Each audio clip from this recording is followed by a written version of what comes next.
Good morning, everybody. I am going to call the Transportation Committee meeting to order for Friday, September 16th. Welcome, everybody. As permitted by the Governor's Disaster Declaration of August 19th, the determination has been made that an in-person meeting is not practical or prudent for the committee. To ensure that the meeting is as transparent as possible, CMAP posted the meeting materials 1 week in advance. We'll provide a recording of this meeting linked on their website, and we will take all votes by roll call. I would also like to remind everyone that the meeting is recorded, and committee members, if you can help us out by stating your name when you make a motion or a second, that would be very helpful. So with that, Lindsay can call the roll. Okay, I will call the roll. We'll start with Darwin Burkhart, Kevin Carrier. Present. Good morning, everyone. Lynette Ciavarella. Present. Leah Mooney for CTA. Here. Jack Cruikshank. Here. Good morning, everyone. John Paul Depla. Present. Good morning. John Donovan. Here. Doug Ferguson. Here. Tony Griep. Here. Jessica. Oh, thank you. Jessica Hector Sue. Here. Let's see. I think I saw both Doug and Mike Vanderhoof. Doug. Yeah, Mike's here. Doug DeLilly, I'm here. When we get done with roll, I was going to just ask if I could make a couple remarks. Okay. And Heidi Lichtenberger for Kendall County. Present. Christina Kupkowski. Here. Eric Llewellyn. Here. Chris Hebert. Here. Tara Orban. Hi, I'm here. Jessica Ortega. Here. Heidi. Here. John. Wait. Is Heidi here? Yes, Heidi Prasad here. Thank you. John Basic. Here, if you can hear me. Jackie Forbes for Kane County. Good morning, I'm here. Mayor Rockingham. Joe Schofer. Here. Big.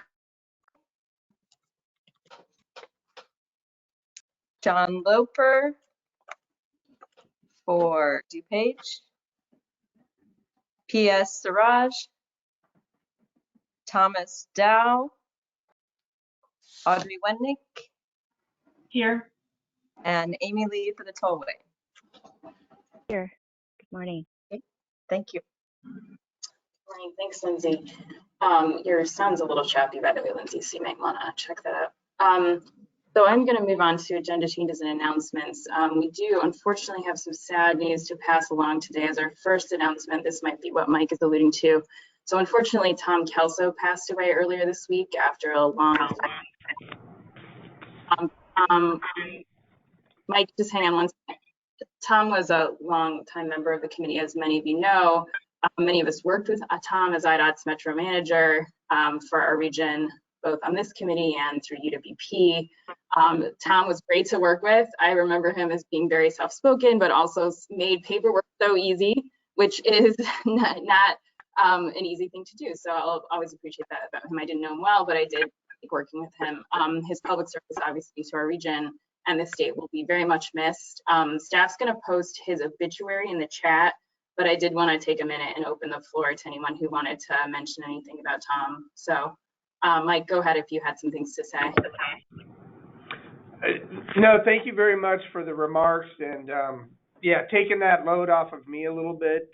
We did lose Tom, and yeah, he was working with you all on CMAP for many, many years. It's a big loss for us.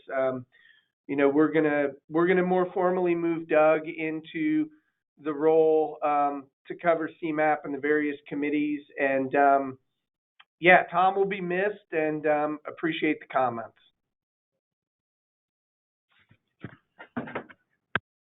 Thanks, Mike. Would anyone else like to say anything or add anything regarding Tom?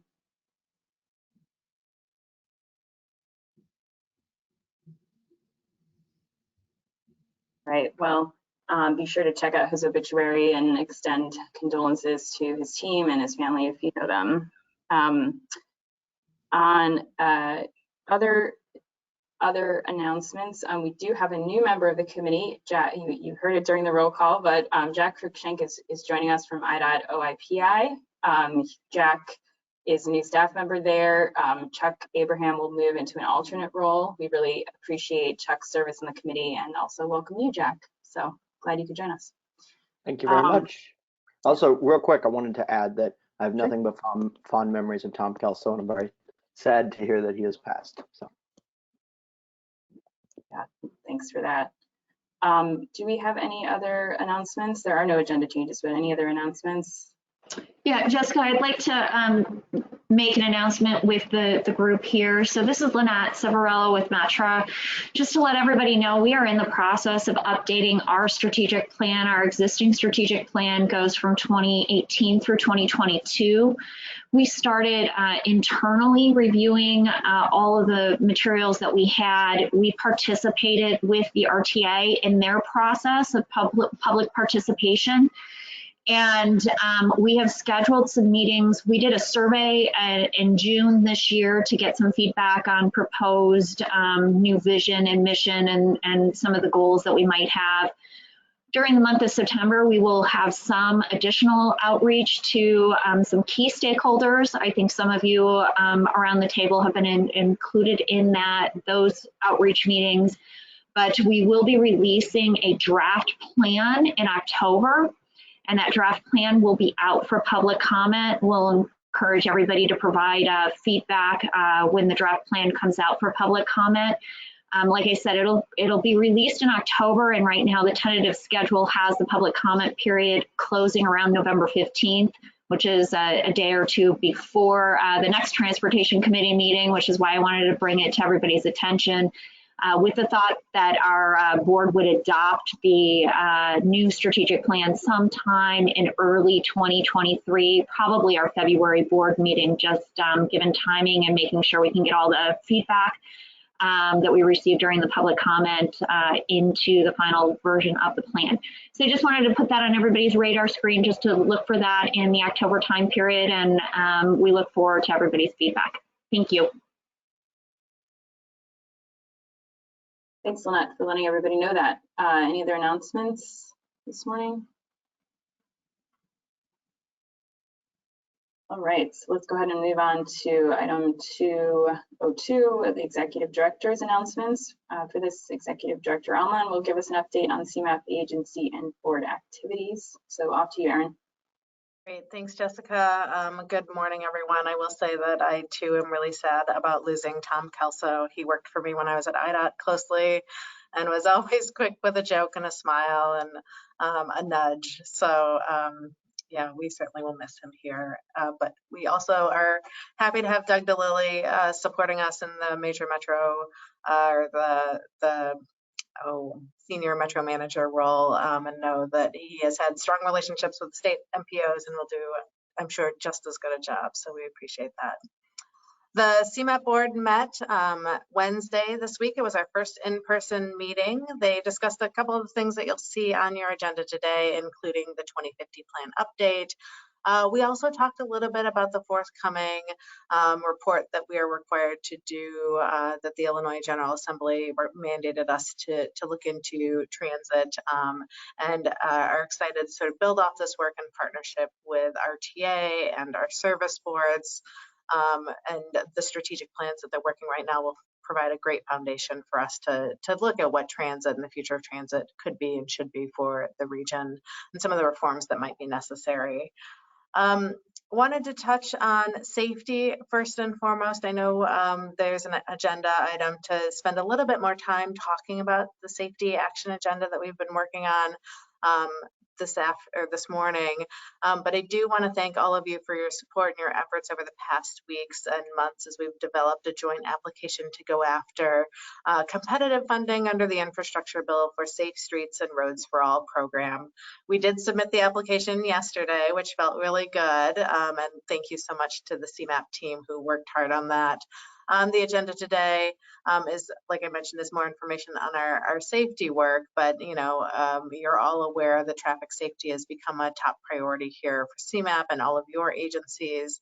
Traffic-related deaths in northeastern Illinois have sharply increased since COVID-19, with fatalities up 40% over 2019 numbers.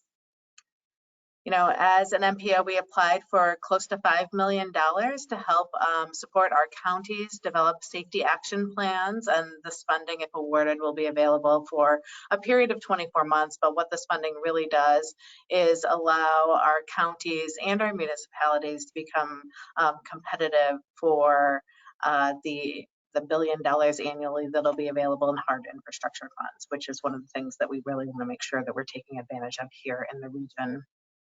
So just wanted to share that with you all here. It feels good to get those big grant applications in, even if they're smaller than some of the ones that our infrastructure partners put together. Speaking of partnership and collaboration, I want to thank many of you who have been participating in our IIJA convenings, sharing information about your project and priorities. At our July meeting, we discussed project readiness and alignment with the infrastructure bill. Thanks to John Donovan for joining us as well and providing some key insights from his experience in evaluating proposals and projects that come in. Over the next, our team has continued to sort of look at the projects that have been submitted, thinking about what's missing from those lists, and building consensus around those most competitive, regionally significant projects to align with the funding opportunities. Our region is already seeing some really great additions with new dollars, receiving $40 million in raised grant awards, including $20 million for the City of Chicago's Inglewood Trail Line, $20 million for Pace's Harvey Intermodal Center. And we just heard this past week that CREATE Programs Ogden Junction received $70 million in infra competitive funds. So that is very exciting for the region here. I think the examples really reinforce that by working together, we really are stronger together. And throughout this, the past couple of months, I've been meeting with different industry groups as well, and many of you on a lot of topics. So I'm feeling particularly energetic and optimistic about the future and our opportunity to continue to compete nationally for these competitive funds. To close out this item before I move on here, I just want to note that I had the opportunity and the honor to be a moderator for a WTS event with a number of powerhouse women who are involved in transportation infrastructure across our region here. But Arlene Coker, Deputy Division Administrator for FHWA, who will be retiring in, as of Tuesday, she said 17 days, but at the end of this month.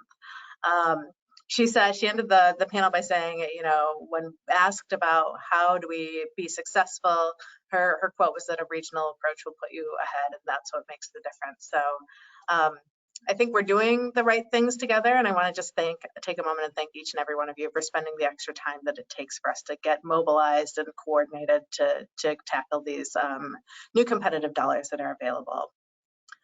I've also talked with many of you about the need for the region to increase local dues, local contributions to make our required match to unlock the federal planning funds, which have doubled under the infrastructure bill. Without this, our region does risk leaving money on the table. Contributions make up 20% of CMAP's annual budget, which is previous years has been about $880,000 plus IDOT's $3.5 million contribution equals our region's local 20% match. So over $5 million of the federal planning funds in our region traditionally have gone to villages, to counties, to transit providers for core infrastructure programs, projects, staffing the planning liaisons program, and we want to continue to do that throughout our partnership here. Again, I think one of the things that I wanted to note to you all, and I've mentioned with the board and talked with our board and policy committee member about, is that contributions have remained steady since 2016 when they were first implemented. But we recognize that it can't just be put on the shoulders of all of our municipal partners and our county partners as well. So we are working on a longer term strategy that would provide more sustainable and diverse funding by working with the state legislature and other agencies, because local contributions are only one part of the solution to this funding challenge. So I'm continuing to meet and talk with our partners. I plan to present to all of our county boards over the next 6 months, but I'm happy to answer questions on funding, if there are any. And I just have one more brief announcement, then if you have questions, I'll take them all.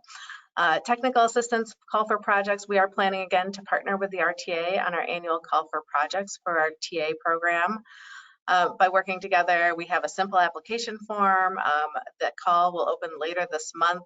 Communities will be able to start applying September 26th. So the program is all about providing our communities with additional resources and support so that they can continue to collaborate, innovate, and plan for a more prosperous future. The assistance helps communities do things like support pre-work for major capital projects, strengthening transportation connections, and just overall making it easier and safer for residents to get around. So we will announce and share details on how to apply closer to the application period, but know that that is coming. So if you have partners or communities that are looking for support, you will be able to point them our way. That concludes my remarks. Thanks, Jessica. Thank you, Erin. Any questions for Erin on any of the things that she covered?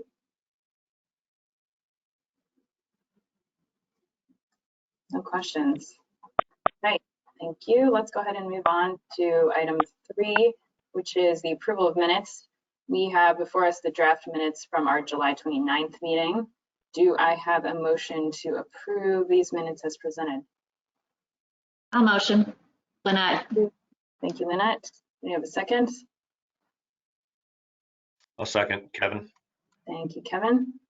Do we have any questions or other discussion? No, let's go ahead and take the roll call again, Lindsay. Okay, I will start with Kevin Carrier, Aye. Lynette Ciavarella, Aye. Leah Mooney, Aye. Jack Cruikshank, Aye. John Paul Depla, Aye. Doug Ferguson, Aye. Jessica Hector Sue, Aye. Doug DeLilly, Aye. Heidi Lichtenberger, Aye. Christina Kopkowski, Yes. Eric Llewellyn, Aye. Chris Hebert, Aye. Tara Orban, Aye. Jessica Ortega, Aye. Heidi Persad, Aye. John Basic, Yes. Jackie Forbes, Aye. Joe Schofer, Aye.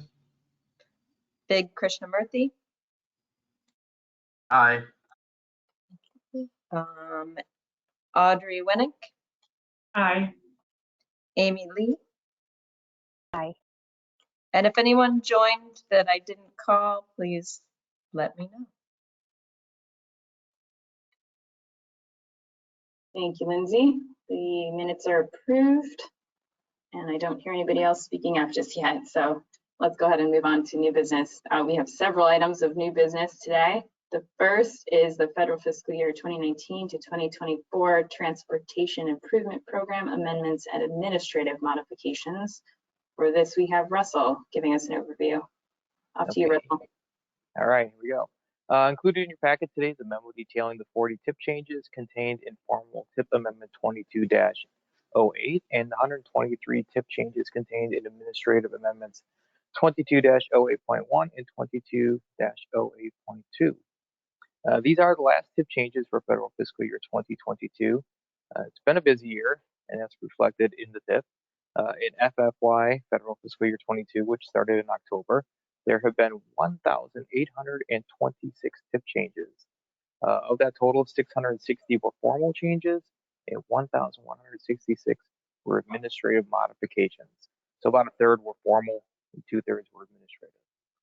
Getting back to the memo that's in your packet today, as shown in the memo, formal amendments resulted in an increase of $61.4 million in total project costs for all prior, current, and future years, while administrative amendments added $154.8 million to the tip in all prior, current, and future years. The net change for total costs in the tip from all amendments resulted in $216.2 million being added to the tip in prior, current, and future years.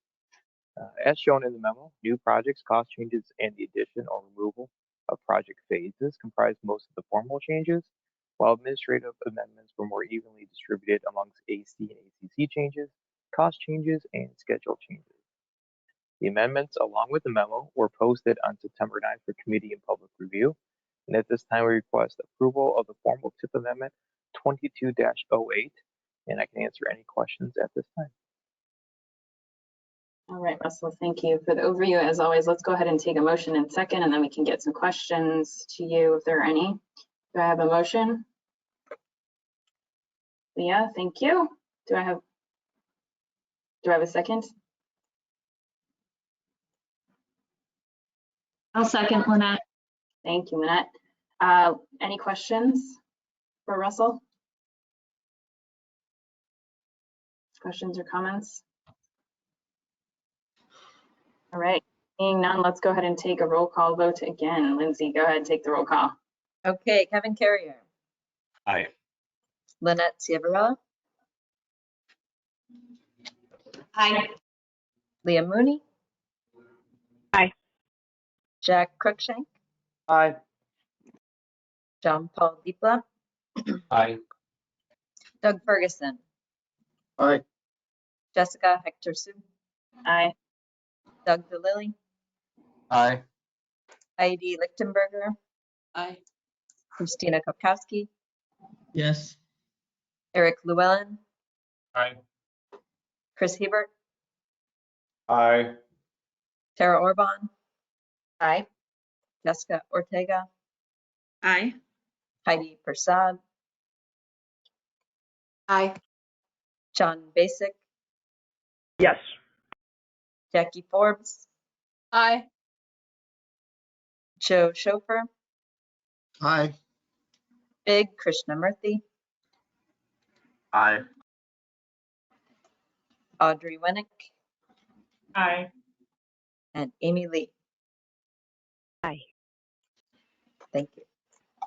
Thank you. That is approved. I am looking forward to getting back in person so we don't have to take all of these as roll calls, but meanwhile, there are more. So let's move on to item 4.2, the fiscal year 2023 to 2027 STP local programs now in the TIP. So for this, we have Kama giving us an overview about these changes. Go ahead, Kama. Great. Thank you, Jessica, and good morning, everyone. As detailed in the memo in your packet, it's been a very busy year of program development at the 11 sub-regional councils of mayors, as well as at CDOT. Each of the councils and CDOT held individual calls for projects to be funded in federal fiscal years 2023 through 2027 with their local allocations of STP funds. In response to these calls, over 115 municipalities requested about $670 million from the councils, and CDOT considered over 40 projects requesting just under $1 billion. Project applications were scored according to each of the subregions' methodology, and the resulting programs of projects were available for public comment over the summer. The final council and CDOT programs allocate approximately $471 million in federal STP funding over the next 5 fiscal years for 216 new locally sponsored projects, and those are in addition to the many projects that are continuing from the prior programming cycle. Although about 3/4 of the new projects are for road and bridge maintenance and modernization, something that became evident while reviewing the TIP changes was that there are very few projects, actually less than 25, that are only resurfacing, which is a shift from in these council programs. Instead, these local programs are investing more in projects to improve safety, to add to, enhance, and repair the bicycle and pedestrian networks, to increase accessibility for all through ADA improvements, and to incorporate green infrastructure and address system vulnerability. The programs were each incorporated into a series of TIP changes that was linked in your memo for review today. As noted in the memo, projects that require conformity determinations are illustrative within these amendments. Also, due to the timing of these changes relative to the changing of the federal fiscal year and the need to have conformed projects remain conformed as we transition to the new year, there are 8 projects within the amendments that have additional funding in the new programs that will be added to the existing projects listed in the memo as part of our next TIP change cycle in November. Unlike the TIP amendments you just approved, the active program management policies established in response to the 2017 agreement between the Council of Mayors and CDOT for the distribution and programming of the STP funds calls for final TIP change approval by the MPO Policy Committee. Therefore, this morning, staff is requesting that you recommend approval of the TIP amendment series 2302.1 through 2302.12 to the MPO Policy Committee for their consideration. Okay, thank you, Kama, for that overview. Let's go ahead now and take a motion and a second on this one, and then we can ask Kama any questions or make comments. Can I have a motion? Forbes moves. Thank you, Jackie. Second, please. Joe Schultz, second. Thank you, Joe. Any questions or comments? Jessica, I can make a quick comment too. I just want to thank Kama and the whole CMAP staff for putting all the effort in. I know you guys, it's speaking for our program, you guys are always at the meetings and making various updates and stuff like that. And this is a very important program to the county, but our local municipalities too. They rely on it for resurfacing their roads and modernizing their roads and their systems and stuff like that too. So just a shout out and kudos to your team. You always do a great effort. So we really appreciate it. Thanks for that, Kevin. Yeah, thanks, Kevin. Good point. Anyone else have thoughts or questions? No? All right. Well, let's go ahead and take a roll call vote. Lindsay? Okay, we'll start with you, Kevin. Aye. Lynette Ciavarella. Aye. Leah Mooney. Aye. Jack Cruikshank. Aye. John Paul Deepla. Aye. Doug Ferguson. Aye. Jessica Hector Sue. Aye. Doug DeLilly. Aye. Heidi Lichtenberger. Aye. Christina Kopkowski. Yes. Eric Llewellyn. Aye. Chris Hebert. Aye. Tara Orban. Aye. Jessica Ortega. Aye. Heidi Persad. Aye. John Basic. Yes. Jackie Forbes. Aye. Joe Schofer. Aye. Vig Krishnamurthy. Aye. Audrey Wennick. Aye. Amy Lee. Aye. Okay, thank you. Thank you, Lindsay. That is approved. Let's go ahead and move on to item 4.3, the On to 2050 plan update. For this item, we will have Jonathan Birch giving us an update on public comments that have been received between June and August, or were received between June and August on the plan update, conformity work, and the TIP document. So, Jonathan. Awesome. Thank you, Jessica. Doug, do we have the PowerPoint to pull up? Or do I need to share that in some way? Awesome. Thank you. So good morning. My name is Jonathan Birch, a CMAP staff member. I'm here to talk this morning a little bit about the process for updating onto 2050. Next slide. This is a critical moment in the plan update process. My colleague, Elizabeth Scott, provided you an in-depth presentation in June about the plan, covering its various components, why they are important, and what contribution they make to the overall planning effort. Since then, CMAP held a public comment period on the draft plan, the federal fiscal years 2023 to 2028 TIP, and the Onto 2050 update federal fiscal years 2023 to 2028 conformity determination. That comment period ran from June 10th until August 13th. On August 11th, we held a public hearing both online and at CMAP's offices. Today, I will again be covering a little bit about what's in the plan, but the bulk of the time will be spent summarizing the public comments that we received during that public comment period.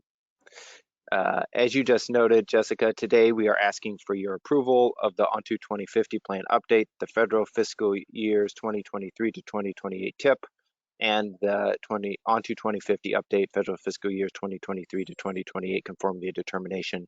So they might be considered by the CMAP board and MPO policy committee at their joint meeting on October the 12th. Next slide. As a reminder, what is in the plan update? It is both a technical exercise and a policy setting exercise. The plan update describes how the experiences of the last 4 years reaffirm onto 2050's principles of inclusive growth, resilience, and prioritized investment. It's also an opportunity to reflect on the substantial progress that has been made on implementing many onto 2050 recommendations. It provides analysis on important changes in our forecasted population, transportation investments, and funding resources. It maps a path forward about where we go from here in terms of implementing the recommendations and strategies in the plan. And finally, includes a number of technical appendices that cover many aspects of the plan development in greater detail, including the evaluation of regionally significant projects, the development of the socioeconomic forecast, and the financial plan. Next slide.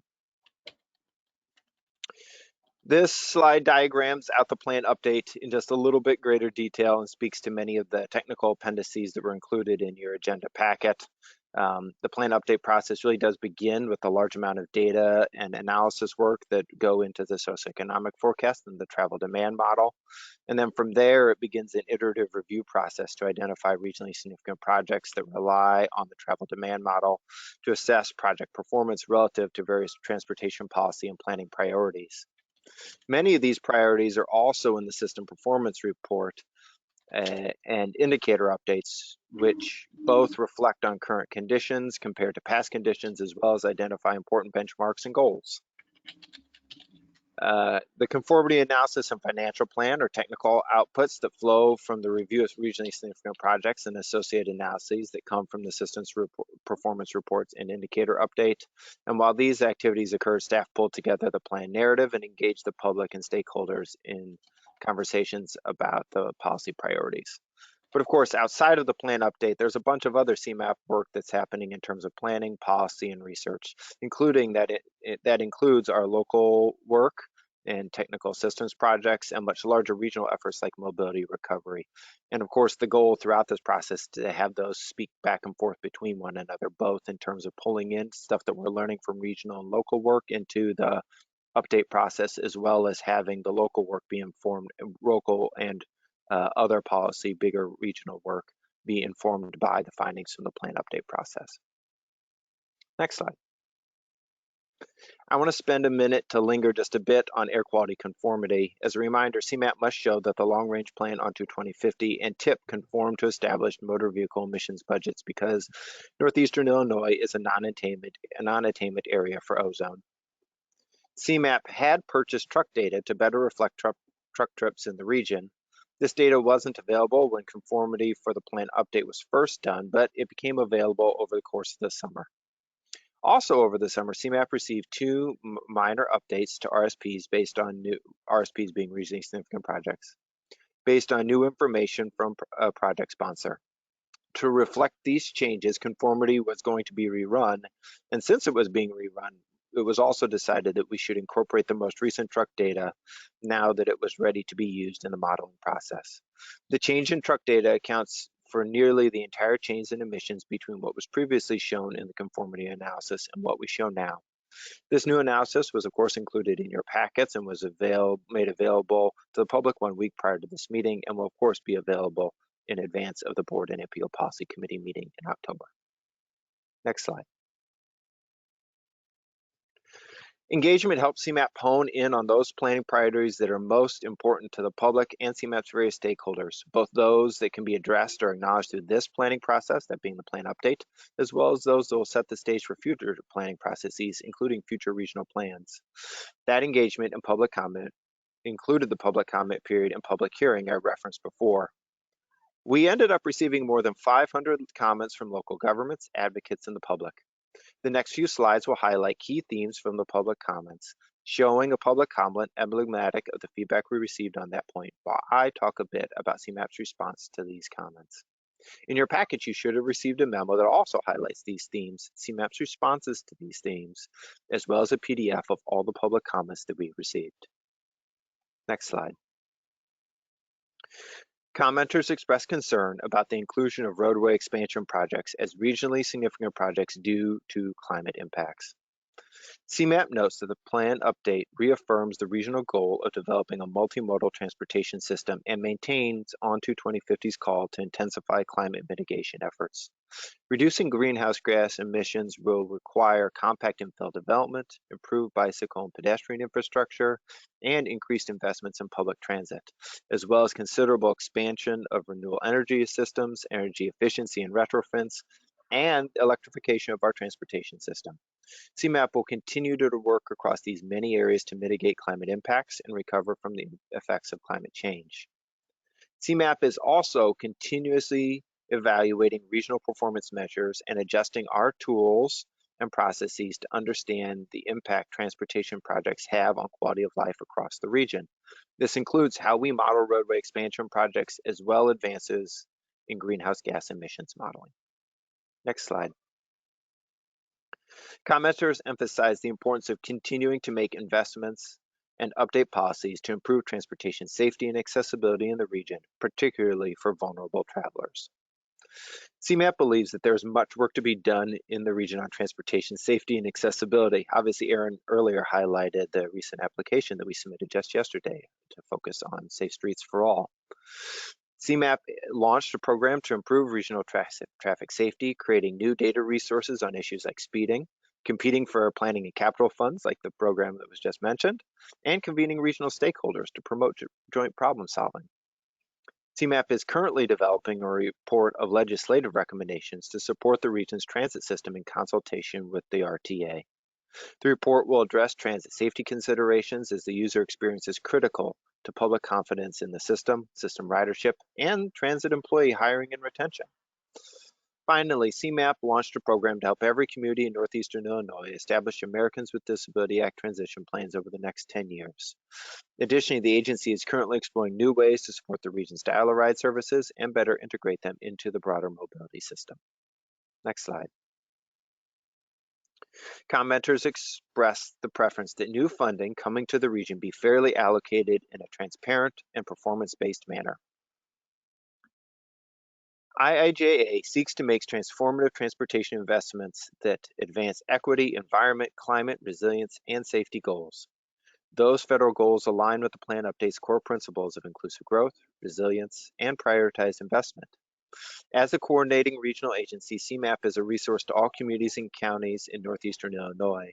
And since IIJA has become law, CMAP has focused on leveraging the increased infrastructure spending for our region, coordinating around new competitive grant programs, preparing regionally significant projects. CMAP believes that developing clear, transparent, and regionally supported methods for prioritizing projects and IIJA funding upholds the plan update's core principles, improves the region's competitiveness for those funds, and accelerates progress towards regional goals. Next slide. Commenters broadly express support for non-single occupancy vehicle modes, including walking, biking, and transit, and proposed a variety of ways that CMAP in the region should encourage residents to travel by these modes. In general, CMAP devotes a significant portion of its annual work plan to projects that support residents' ability to travel by active modes. Recent examples include the Regional Sidewalk Inventory and the Northern Lakeshore Trails Connectivity Plan. Historically, bicycle and pedestrian projects have not been specifically included in the regionally significant projects list because of their relatively small capital cost. They are, however, accounted for within the financial plan in the system enhancements category.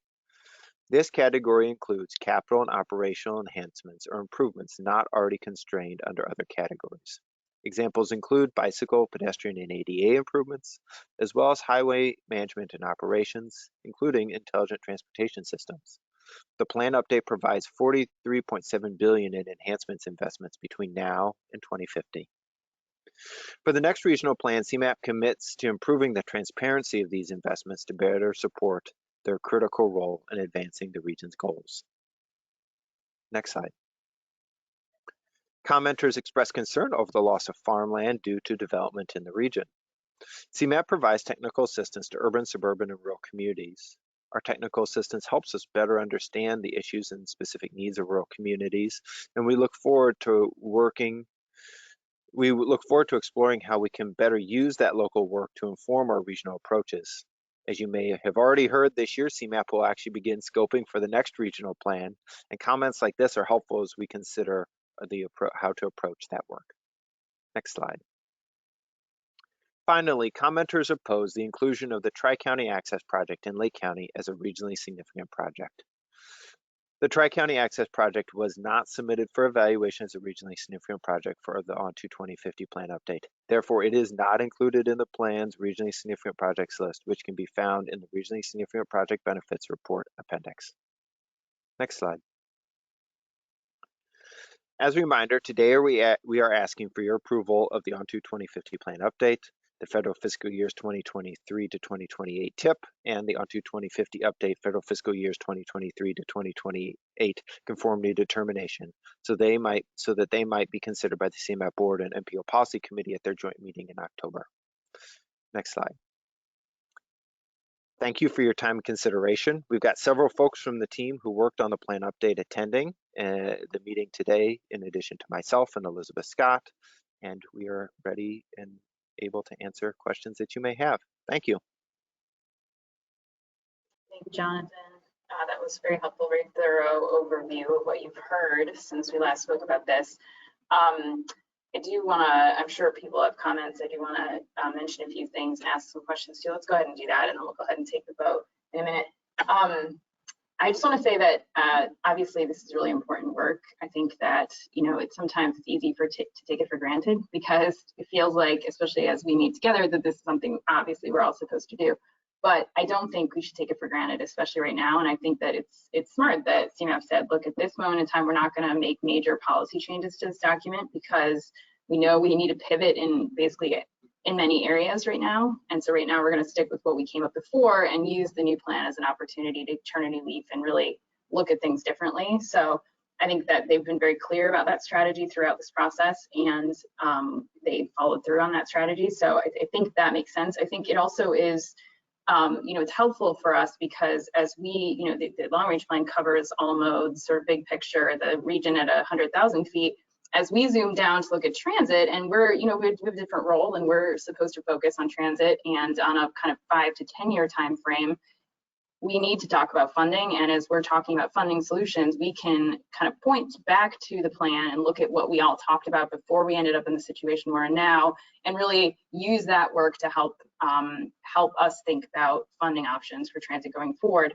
And I venture to, I won't speak for my transit partners, but I venture to guess that as, you know, Metra and CTA and PACE really do their role, which is to look even more sort of closely at their agencies and roll up their sleeves and really think about changes, that they're kind of pointing back to what we're doing and pointing back to what CMAP is doing with the long range plan. So they're all very different. They have different purposes. They're all useful. And I just want to say that the On to 2050 update is important for that, at least on our side. I do have one question for Jonathan, and then I can open the floor. Jonathan, back to the conformity updates. I understand that I had made a suggestion that you maybe add some more content about the changes that were made over the summer to the conformity appendix relative to what's in the meeting packets. And could you confirm for us that that's something that you guys can do? And then I understand also you kind of alluded to this, but it's essentially open for public comment right now, again, in the sense that you're willing to accept comments if people have them between now and the next meeting. You know, should anyone want to do that just because it was changed during public comment? Is that the case? Yeah, so I might ask Russell to chime in here just a little bit about the content of the memo itself, and then maybe we can tackle the second part of that question. Okay, in terms of the memo, the conformity memo only needed to be updated in terms of the results. We didn't change any of our processes. We've always had, you know, data inputs and things of that nature. We just updated a data set is what caused the emissions to be different than what was out there in the summer. So that would probably be something that wouldn't be in a memo, because we don't go through the specific data sets. We don't get to that level of detail. It's more about the process that we use for modeling, and that did not change. So other than results, there was nothing that needed to be changed or updated in the conformity, the technical appendix, because our process was not changed. Okay, so the change of the model doesn't warrant a sort of mention of. Well, the model didn't change, just the data set that we use, that we input into the model. You know, we update data all the time. So that it was just the most recent update that caused the results to be a little bit different. Okay, Yeah, I think the change in the model is really what I'm going for. It's just sort of mentioning that in the technical appendix so that that's in there for the record. That's all. Okay, thank you, Russell. Jonathan, you want to take the second part of that question about?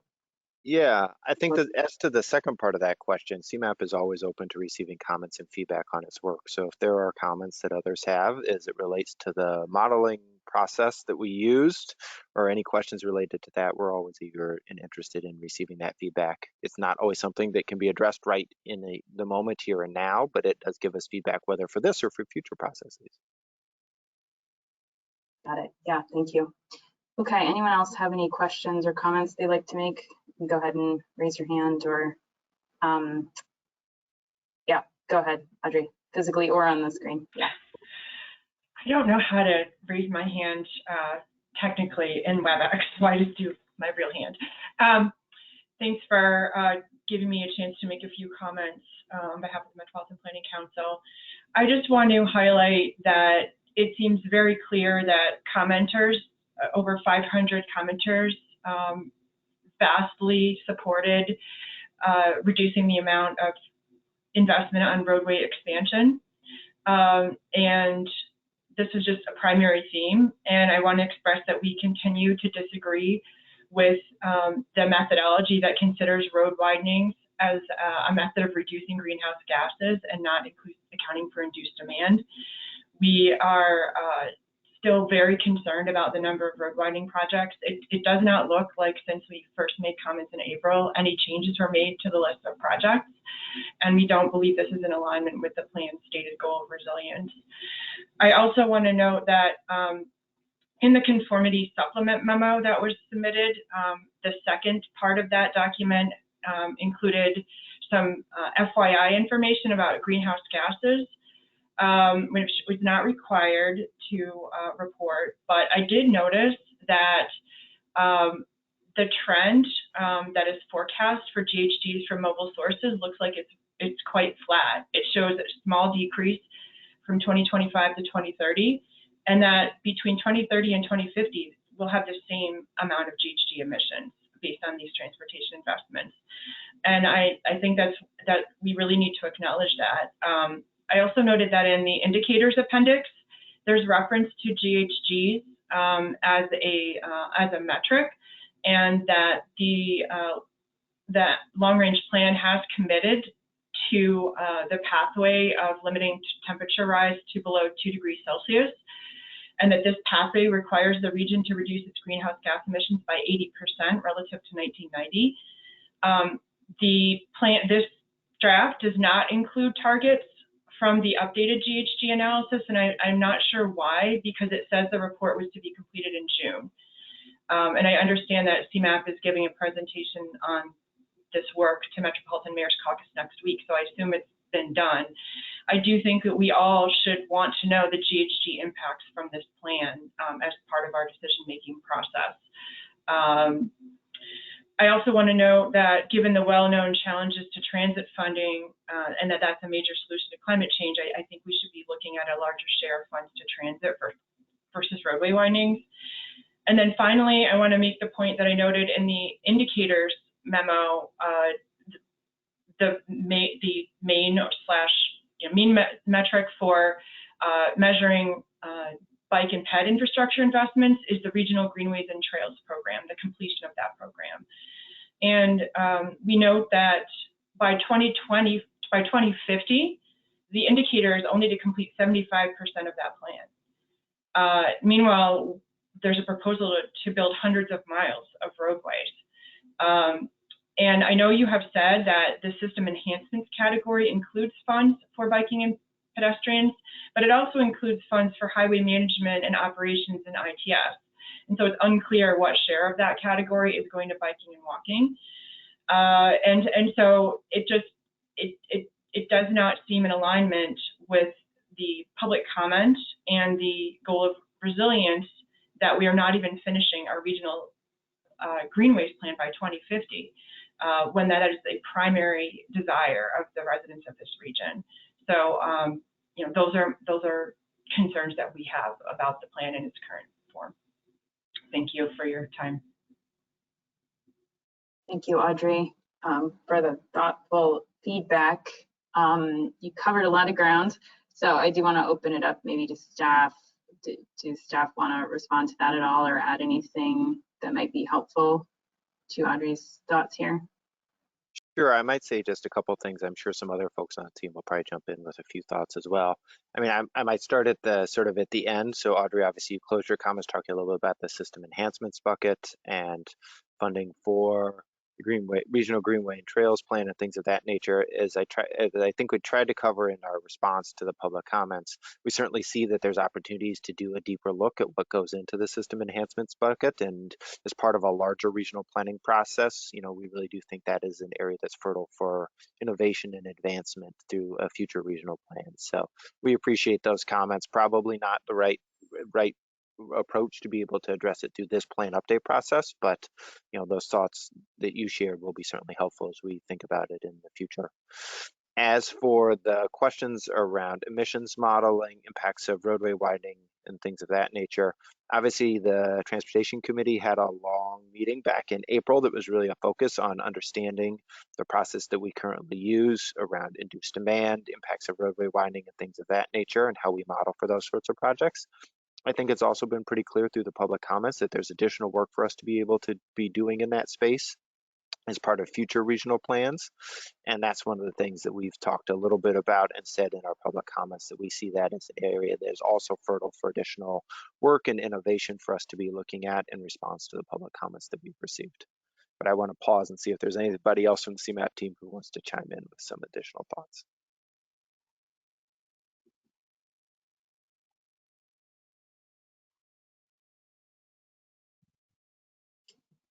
Any thoughts from the CMAP team? Hey, Jonathan, this is Craig. I'll share a couple of things. So first of all, Audrey, thanks for your comments about the RSP evaluation process. I really just wanted to mention that later in this fiscal year, we actually are going to be starting work on sort of re-looking at our whole RSP evaluation process for the next plan. And once we kind of get that underway, we'll be getting in touch with the partner agencies to talk to you guys about it.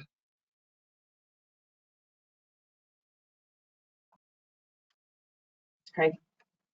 I also wonder if maybe, you know, we're continuing to talk a lot about safety. We're going to talk more about that today. I wonder if maybe air quality is another area that we should think about dedicating more of our airspace to in TC, because it has kind of come up as an issue, and we carry out the administrative elements of that, but it would be nice to talk more, I think, about the policy elements of that and how to connect the two, because it is concerning and I think you raised a lot of good points, Audrey. So we'll think about that.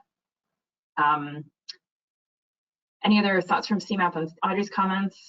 If not, we'll maybe take any other comments others have. This is Heidi Prasad with CNT, and I just want to say that I second Audrey's comment, and that we were not pleased to see that the RSPs weren't revised after we had made our comment at the previous meeting about them. And so the rest of the plan is fine, but that's really where we have our biggest concern. Thanks, Heidi, for voicing that as well.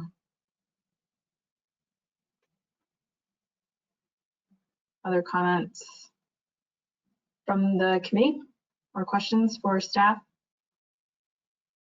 Yeah, go ahead.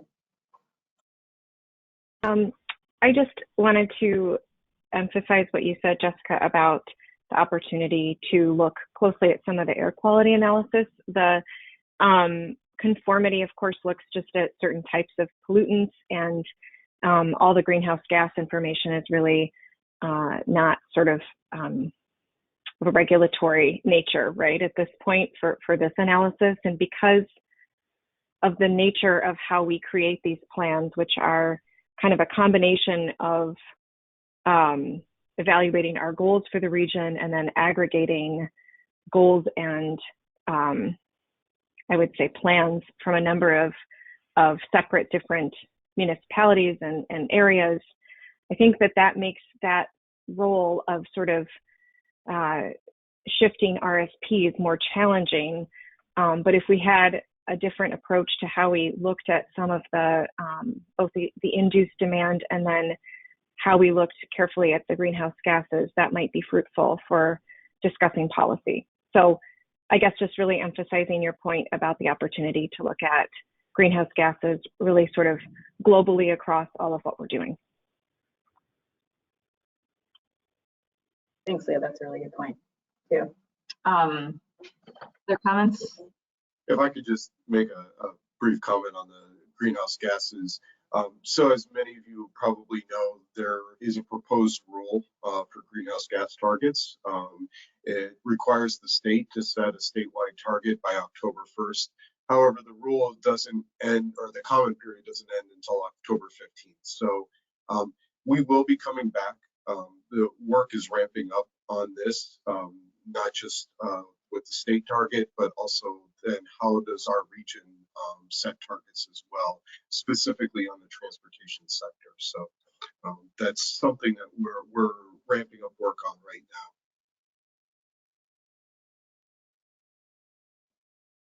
Thanks, Doug. That's good to know. Was there another comment?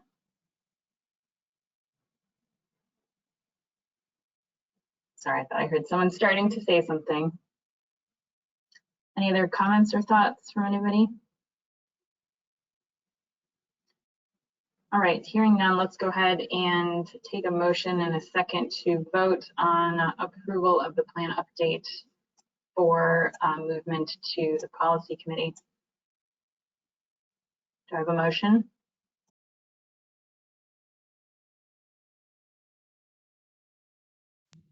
Move. This is Amy Lee. Me? Do I have a second? Second, Eric Llewellyn. Thank you, Eric. Lindsay, let's go ahead and take the roll call.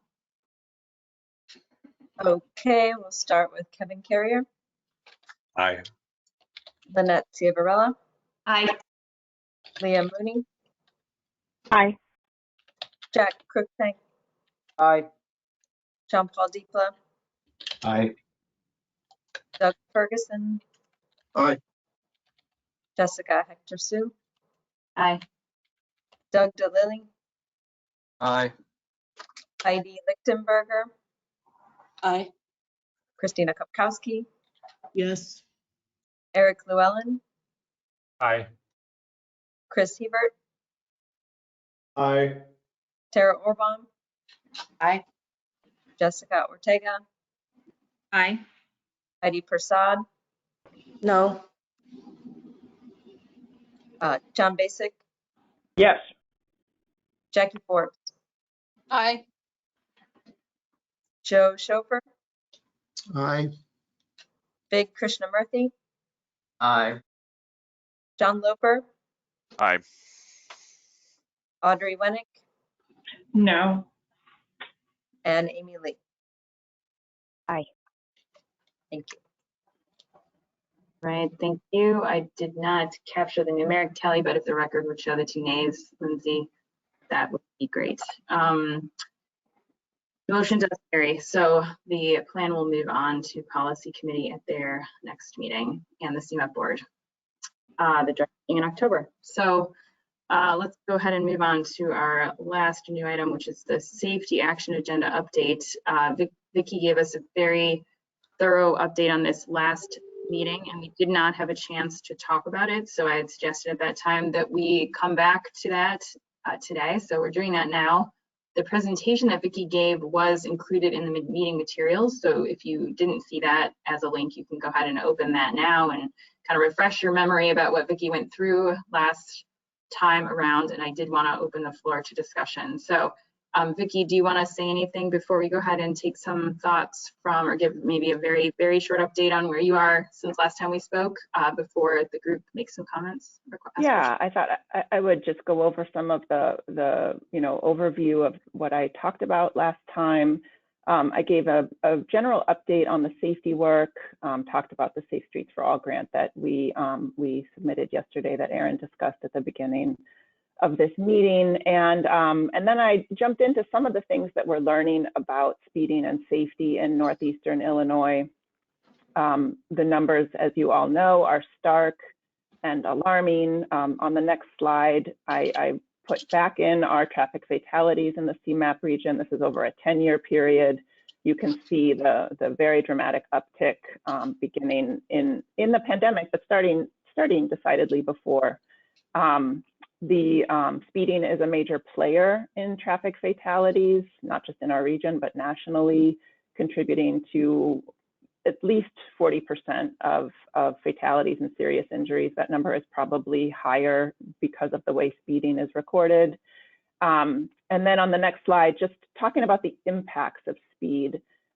These are general numbers that describe the chances that a pedestrian will survive if struck by a vehicle traveling at these speeds. Obviously, these numbers change dramatically with the size of a vehicle, the height of the height of the grille of a vehicle, the weight of a vehicle, the size of the pedestrian, the virality of the pedestrian. So, but speeding is a real issue, and there are a number of different avenues to go to talk about it and how we can reduce it where it is particularly unsafe for our vulnerable roadway users. So with that, I'm happy to take any questions. I'd love to hear comments and ideas for paths forward with the speed work. Joe Schofer here. I'd like to make an observation and try to get more information. It happens that I just took on a job of chairing a committee for the Transportation Research Board that's looking at the connection between safety research and safety outcomes. And we're just underway, and I really have nothing useful that I'm able to share. But I wonder, given the information that you just provided, can you offer any insights into how well we're doing in terms of implementing what we know from research? That is, a lot of this presentation is very focused on behavioral elements, but what do you know about enforcement and what we've done or what we could do or what we should do in terms of investing in, let's say, protective infrastructure to save lives? Yeah, those are great comments.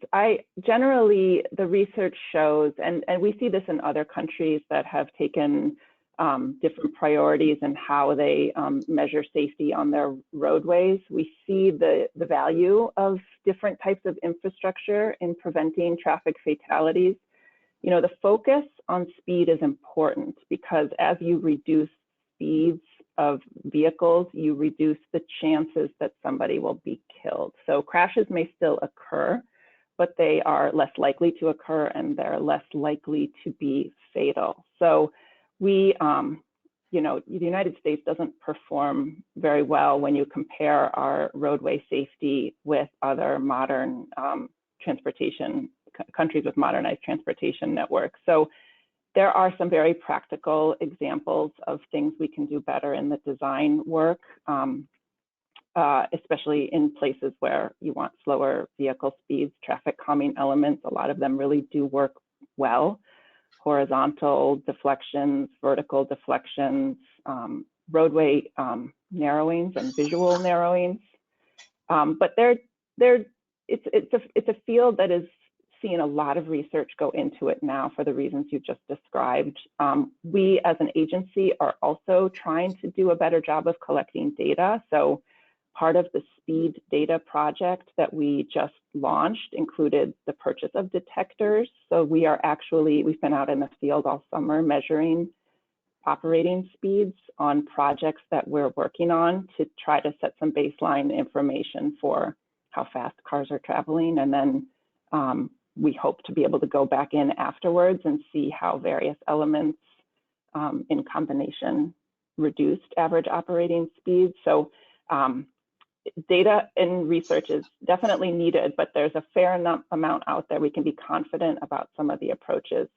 And in terms of, are we delivering the approaches? Are we implementing? Well, I don't think that speed management has actually been a priority broadly in the United States. We have really prioritized vehicle mobility. So the features that we need to implement from a design standpoint exist in most design manuals, but they are not put they're not always coordinated in concert together for the effect of managing speed. So that's a really interesting point, because it seems to me that if our objective is to reduce fatal accidents or all crashes to some lower level, and we have the data, but we're not implementing. I mean, it seems to me that's the gap between the European experience and our experience, because the knowledge base is global. That is, whatever we know about what reduces crashes, they know too, but they're doing a better job. And I wonder if the gap is in implementation and what we can do about it. Yeah, well, in large part, we measure the success of our roadways on level of service. So the number of vehicles that can pass through an intersection has been kind of the measure of success. And in fact, you probably don't want to measure the mobility of vehicles when you're actually talking about making things safer for vulnerable. Or you want some kind of balance, but maybe that's talking very explicitly about the balance is what CMAP ought to be doing to get that dialogue onto the table, because it strikes me that I haven't looked at the IDOT website lately, but I'm willing to bet that the website of every state DOT in the nation says safety is our first priority. But if you look at the budget, it doesn't show up that way. Yeah, that's definitely a goal of this work.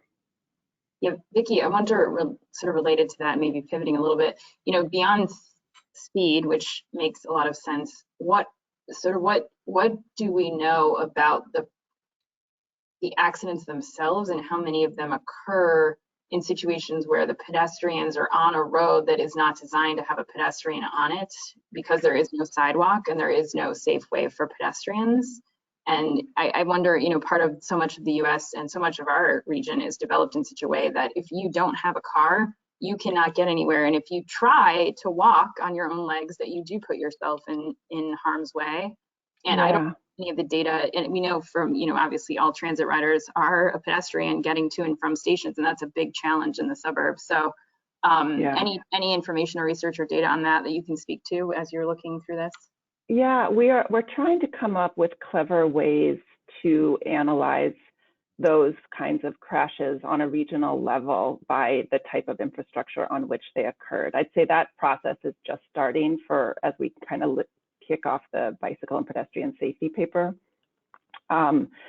So what you notice, first of all, is that the pedestrian crashes and the bicycle crashes are happening all over. The patterns of them are geographically not very, except for the density that occurs around the city center, of course.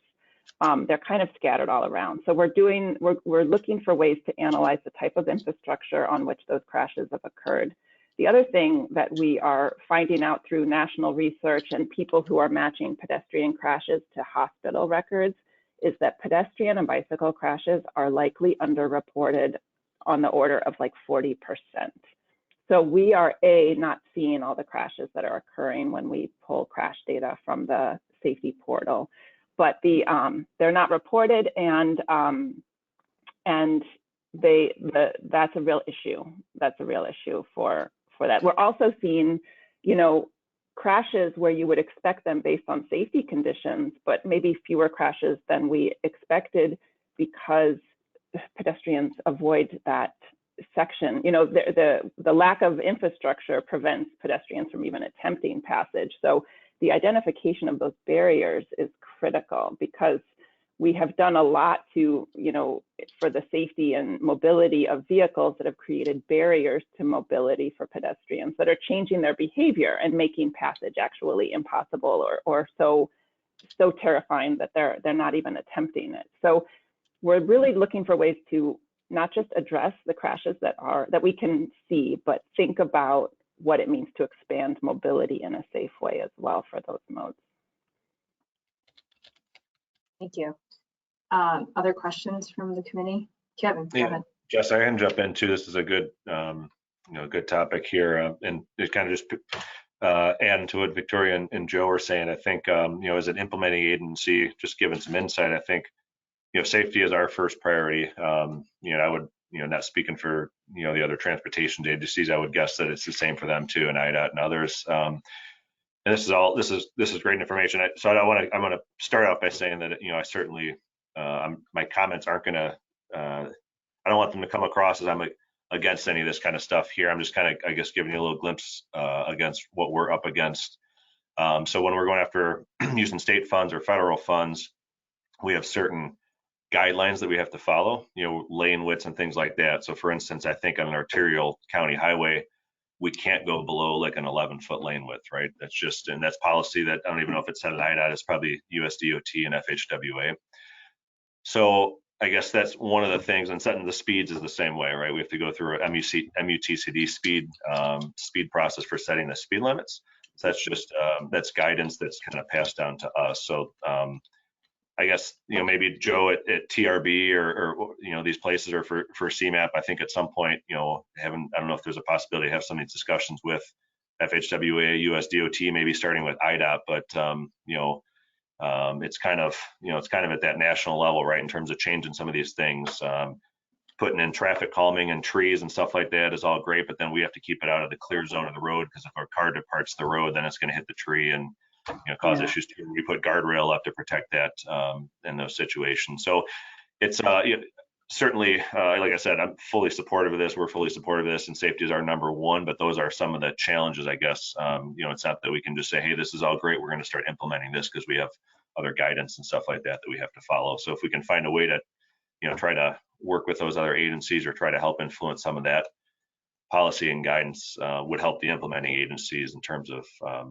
addressing some of these issues. So if that makes sense, I don't know, but those are great tips, and we're working with a lot of partners, many of them here today, to identify those needed changes in standards and processes and policies that might help us achieve the goals that we're talking about here. So that's really helpful, and I know that you'll be a resource going forward. The other thing I wanted to say is that the opportunity provided by the Safe Streets for All work really got us thinking about what a regional framework for safety should be and will look like, and identifying new performance metrics for the way our roads function is one of the things that we want to do to try to overcome some of the barriers to implementation that we've all encountered.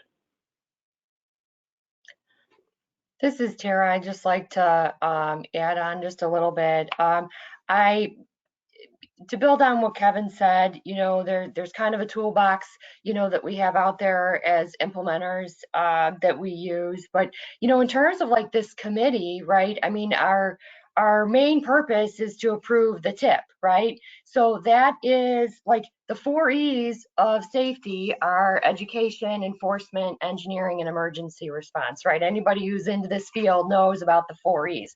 So like as a committee right now, like we only have control over 1 E, right? Which is engineering.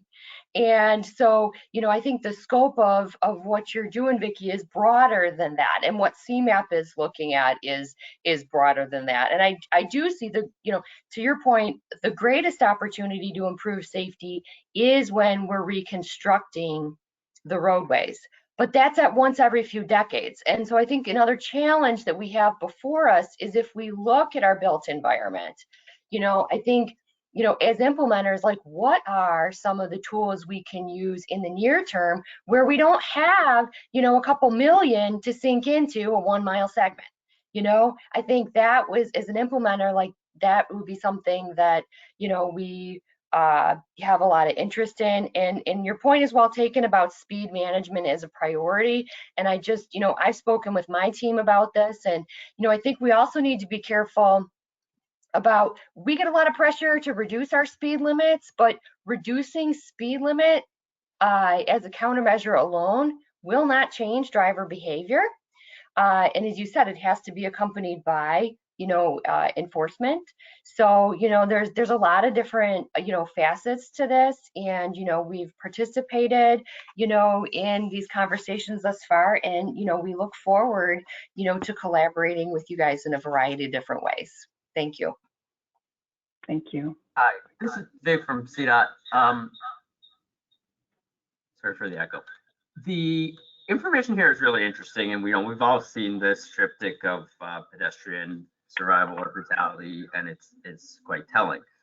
At the same time, in our last couple years of traffic crash data since the start of the pandemic, we've seen that the majority of traffic crashes, fatal traffic crashes in Chicago, are still people driving inside the car. And so really been trying to think about, like, how do we build a bigger tent, right? So there's obviously vulnerable road users who need a lot of attention from the way we've been designing our streets to basically all the things that have been described here. At the same time, I think if we're going to make big, broad regional and social progress on the issue, we need to find a way to bring, it's not just about pedestrian, it's not just about bicycle. There are 40,000 people died last year, and that's just unacceptable for any road user. And so I'm wondering if those trends are the same at the regional level. In the city of Chicago, it's about 60% of traffic fatalities are affecting people inside the car and 40% outside the car. And we have one of the higher mode shares of walking and biking. And then the second comment is sort of related to that, is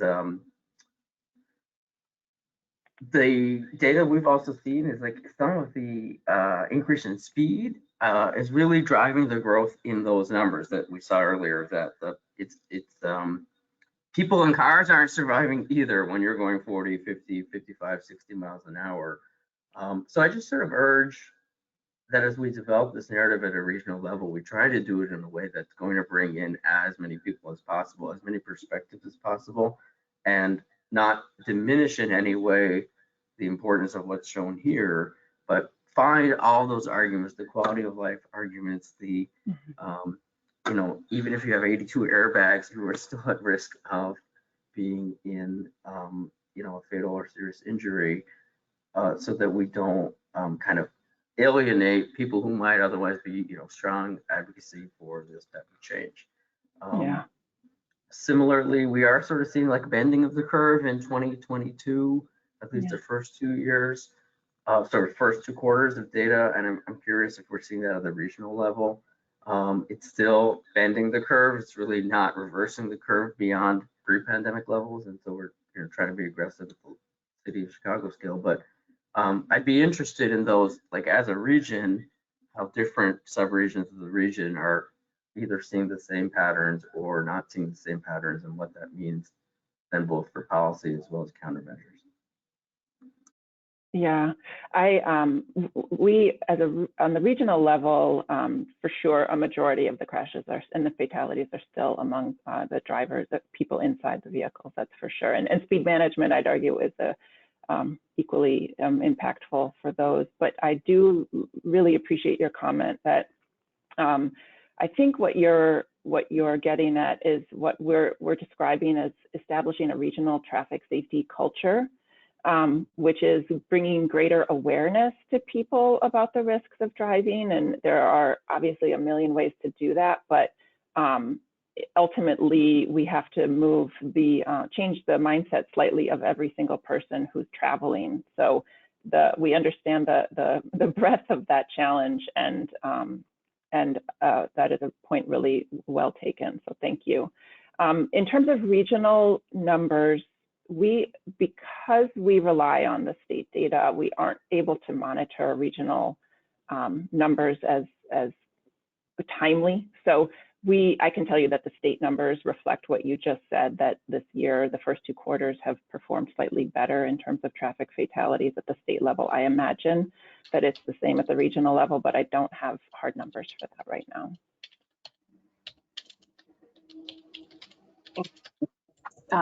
For responding to this, and thanks Big for those comments. I do kind of wonder too if maybe syncing up with, you know, we're all used to looking at this from an engineering and planning perspective, and this is said as an engineer who appreciates the engineering elements of it.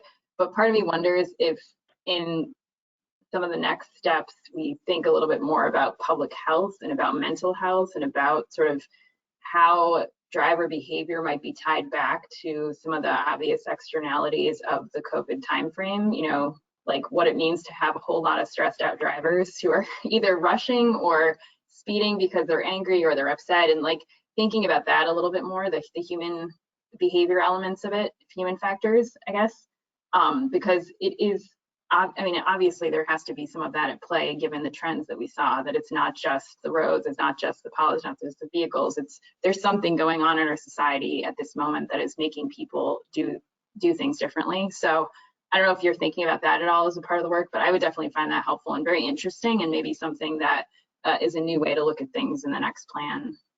Yeah, that's a really important point, and it's definitely played out a little bit in some national research by NHTSA. They did a behavioral research study of what was going on and trying to figure out stress levels, and there was more risk taking among drivers of multiple risks.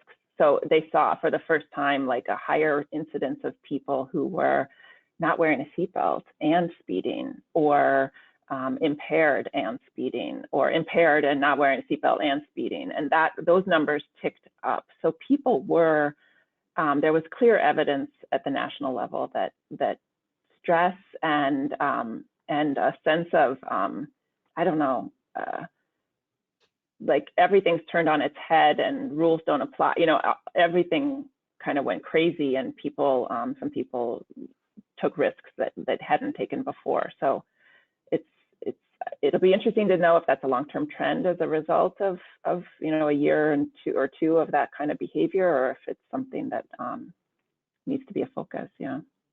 This is Joe Schofer again. I just want to add a thought that while I understand that the focus on the tip is the focus on infrastructure, and I'm not really hearing a lot of talk about safety-related infrastructure, but if you, in the broadest sense, if CMAP is concerned about traffic fatalities and traffic safety, then it would seem to me that picking up on your last comment, Victoria, that is anybody talking about behavioral interventions? I mean, I would say that based on anecdotal observation and discussions with people across the country, traffic law enforcement has gone to zero.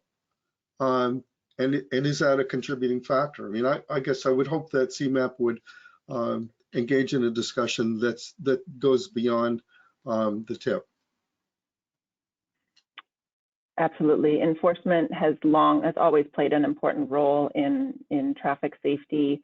It's been used to manage the difference between posted speed limits and operating speeds.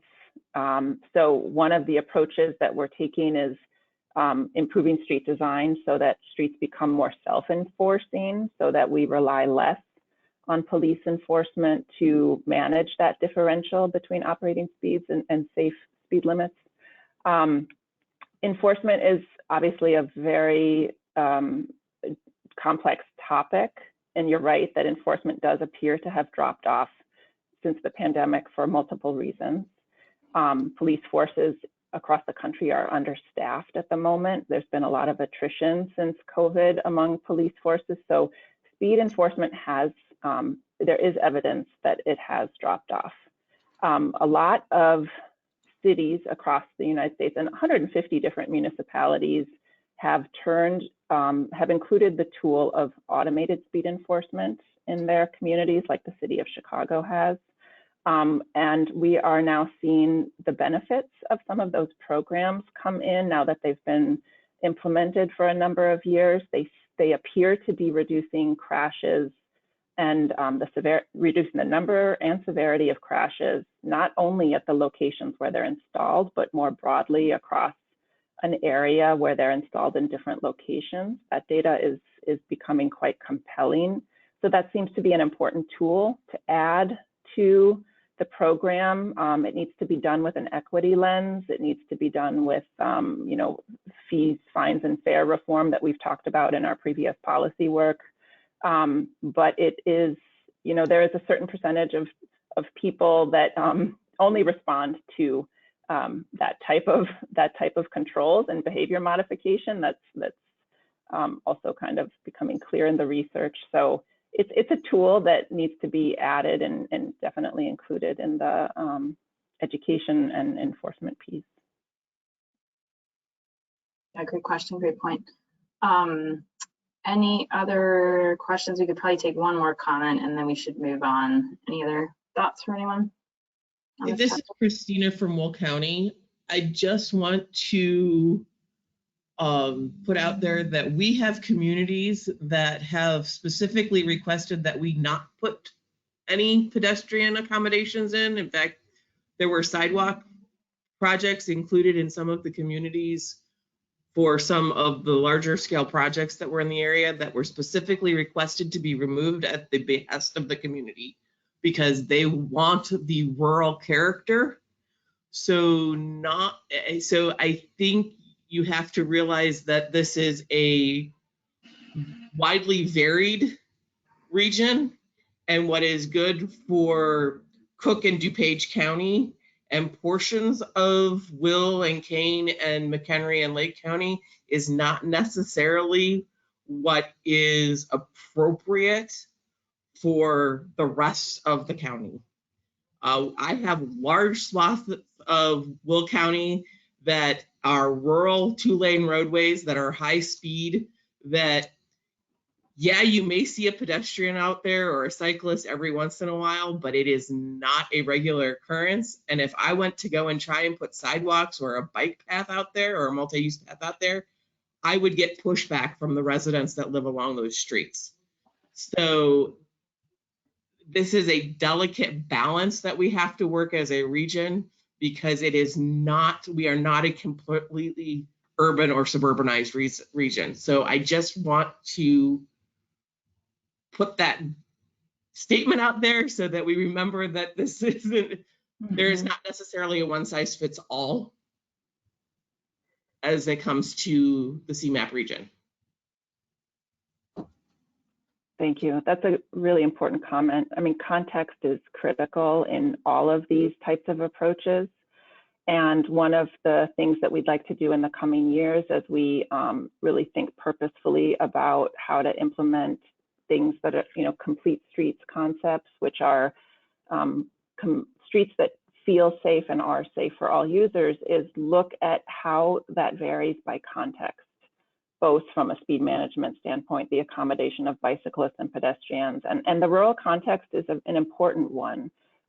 What safe and you know, ADA compliant infrastructure looks like in a rural setting is different than in a urban setting, as you say. And we hope that as we implement in some of these projects and inspire you know, people to see the benefits of this type of shared mobility and multimodal mobility, that it will be part of this, you know, overall improvement for how people think about these features. Yeah, really good points also. Okay, thank you so much, Vicki. Thanks to the rest of you for having that conversation. I'm glad we had you come back for the discussion. Keep us up to date. We look forward. Yeah. Please reach out. I just want to offer, you know, my door, proverbial door, is open to discussions at any point. So I welcome an email or any phone call. Great, thank you. And we look forward to updates from you in the future. Let's go ahead and move on to item 5, legislative updates. We do have, or we did have in the agenda packet, draft federal and state advocacy agendas. And I understand that Tim and Cassia are going to give us an overview of those. So Tim and Cassia.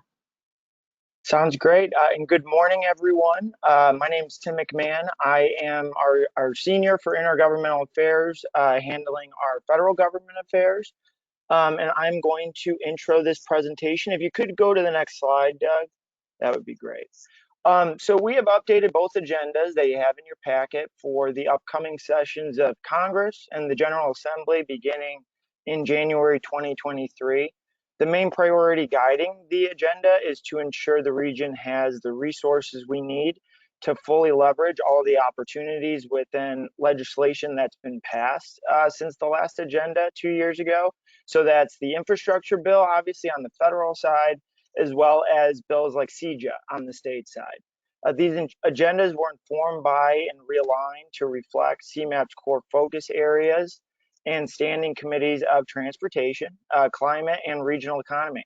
So similar to the intent of those committees and aligning with the nature of us as a regional planning agency, you'll find transportation recommendations spread throughout this agenda where they comprehensively address the agency's climate and regional economic competitiveness goals. So beginning with the transportation section, Doug, if you go to the next slide. Beginning with the transportation section, our primary focus is the successful implementation of the Infrastructure Investment and Jobs Act. That includes increasing local access to funding programs that were authorized but have yet to be actually funded.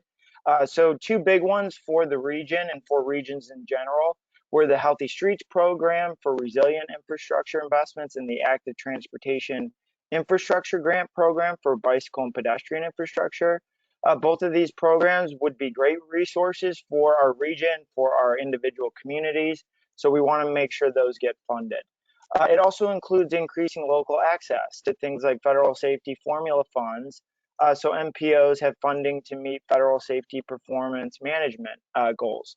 The last section in the transportation section has been a long-standing one on all levels of government for CMAP, which is sustainably funding the transportation system.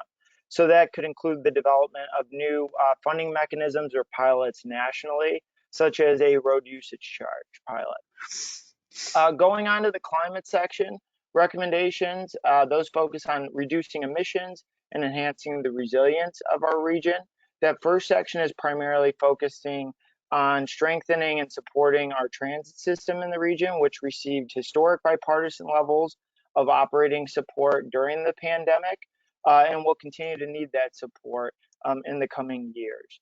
The next section captures our resilience recommendations, including ensuring the region-wide resilience improvement plan that CMAP is developing can be used to increase the federal share to 90% for all new Protect Resilience formula and competitive funds that we'll be competing for. That last category of recommendations focuses on regional economic competitiveness, beginning with the first section on supporting the flow of people and goods through the region.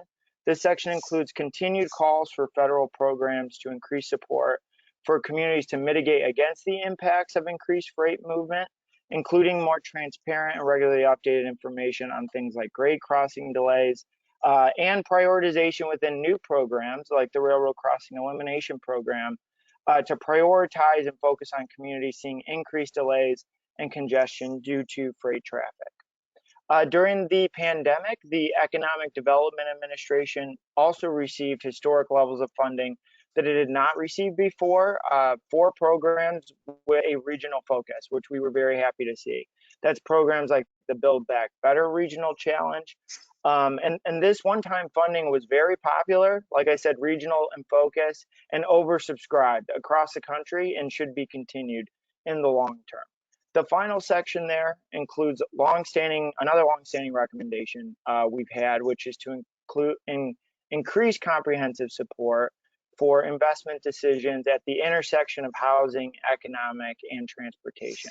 So specifically, regions would like to see more comprehensive support and technical assistance, not only from USDOT, but also, Housing and Urban Development and EDA, the Economic Development Administration. So more comprehensive support for those regional challenges that we face.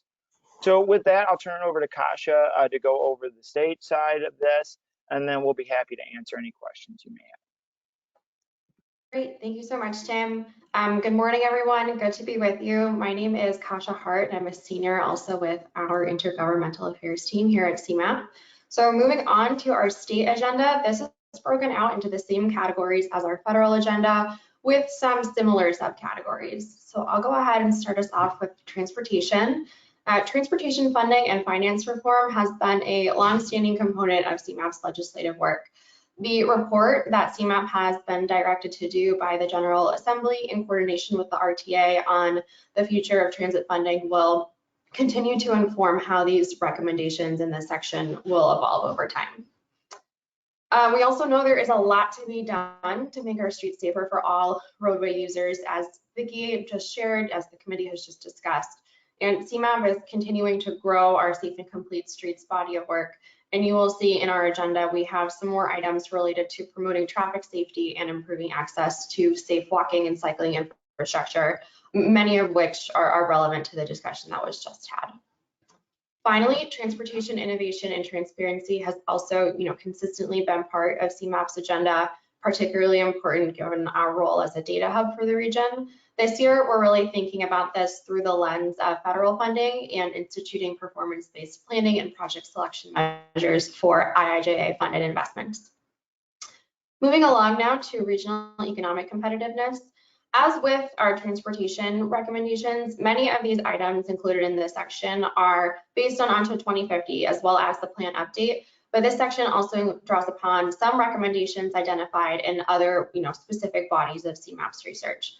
So for example, CMAP's local development incentives report includes a number of recommendations to improve access to development incentive data, which is an important first step to assessing the impact of these programs within our region. Additionally, we have included a couple of recommendations from our Fees, Fines, and Fares report, as they are complementary to some of the safe and complete streets recommendations included in the transportation section around increasing traffic safety enforcement. Finally, our climate section. So not only has integrated water resources management been a key part of CMAP's legislative agenda for some time, but this is really an issue that touches every community in our region, whether it's flooding, water quality, water supply issues, some combination of the above.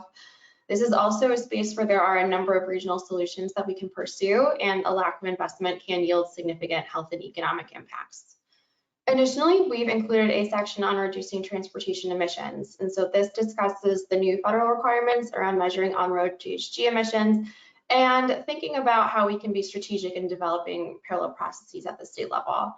This is also about supporting CEJA implementation and ensuring our local governments are supported in their role to reduce emissions and build a clean energy workforce.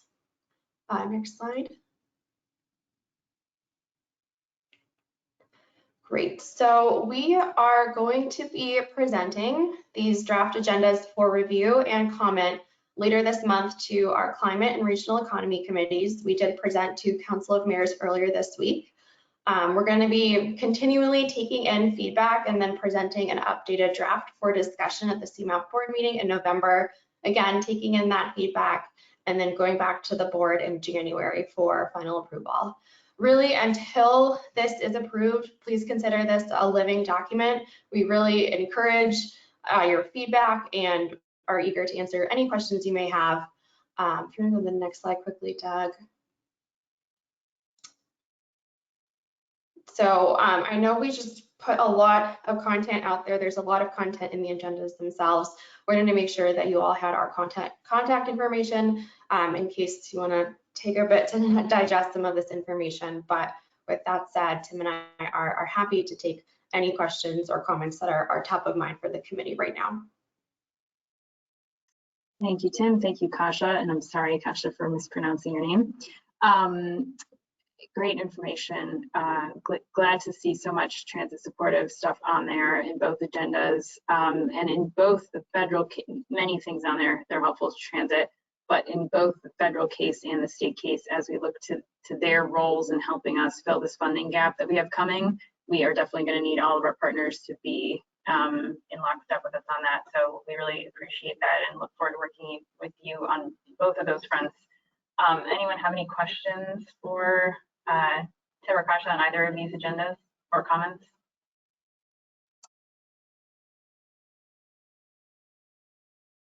I have a question for you, Jessica. You mentioned that funding gap, and I remember you mentioning it before, and it was huge, but when is it and how much is it?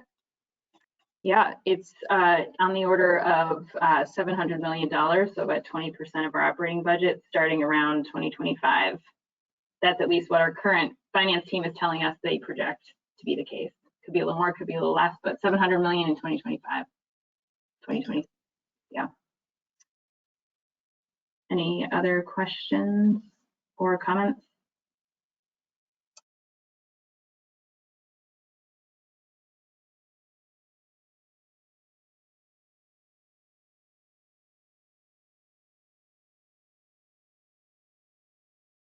No questions or comments. All right, so go ahead and think it through more, look it over more, and get in touch with Tim or Kasha if you have any comments as they're taking public comment. Thank you for that presentation.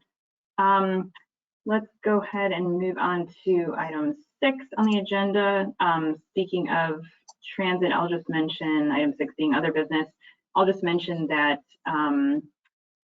our agenda for advocacy and action in the transit space is out for public comments right now. So please do give us your thoughts on that. If you want to make sure, there's a partner toolkit if you'd like to share that survey with your constituents. We really are trying to get as much feedback as possible about these items from across the region. We're doing a bunch of things to get feedback, not just putting out a survey, but I did want to mention the survey to all of you. I will drop a chat in the, or drop a link rather in the chat for all of you, and ask staff to share that with folks listening as well.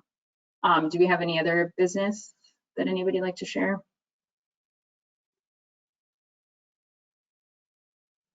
Oh, all right, let's move on to item 7, which is public comment. I think we did receive, Doug, we did receive one comment before the meeting that you're going to read for us. And if anyone else from the audience would like to address the committee, just let staff know. And while Doug is sharing the first comment with us, we'll get you set up to be able to unmute and share your comments. So go ahead, Doug.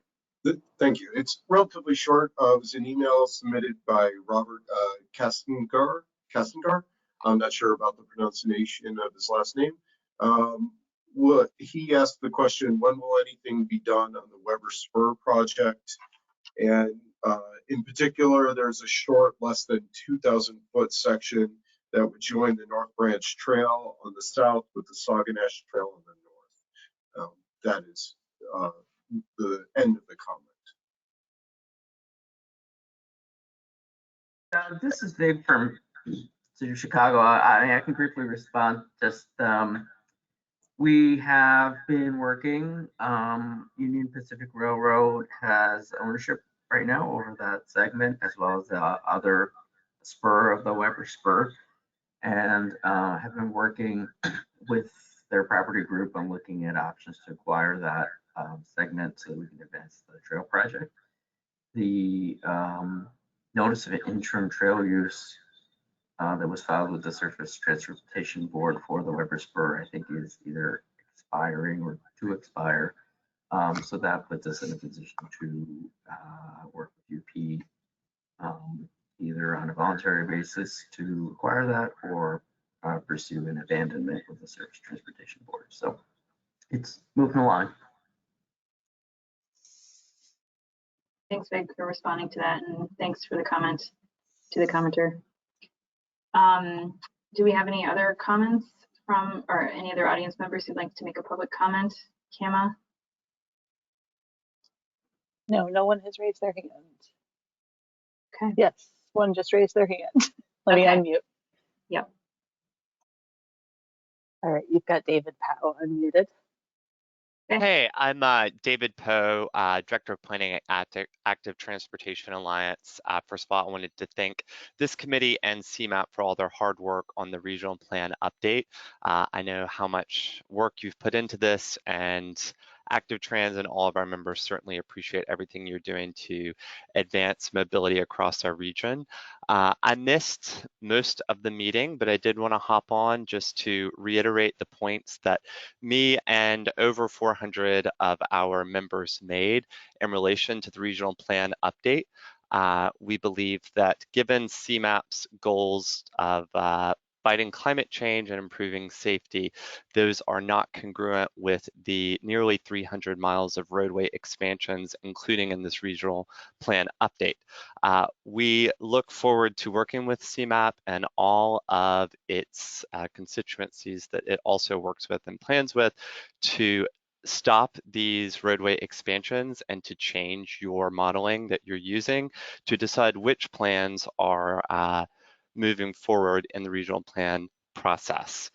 We know that there's another regional plan in the next 4 years, so we do hope that you're able to update all of your modeling as it relates to climate and safety and financial aspects of the planning process to stop roadway expansions in our region during a climate crisis and a safety crisis. So thank you for allowing me to comment, and thank you again for all of your hard work. Thank you, David. We appreciate the comment, and we did get to talk about some of those comments during the earlier portions of the meeting. So we appreciate your raising them with us here. Thank you, Jessica. And do we have any other members of the audience who'd like to make public comments? I'm not seeing any other hands raised. Okay, let's go ahead and move on. Our next meeting will be November 18th.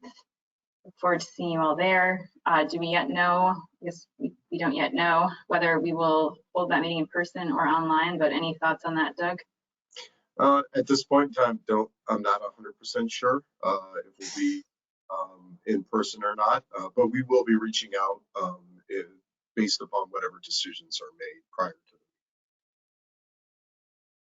Great, thank you for that update. All right, let's move on to item 9, adjournment. I see no other business before the committee, so I will go ahead and take a motion to adjourn. So moved. Thank you. Thank you. We'll go ahead and take a voice vote for the adjournment. Aye. Aye. Aye. Aye. Aye. Aye. Aye. Fantastic. We are adjourned. Good to see you all. Enjoy your weekend. Thank you.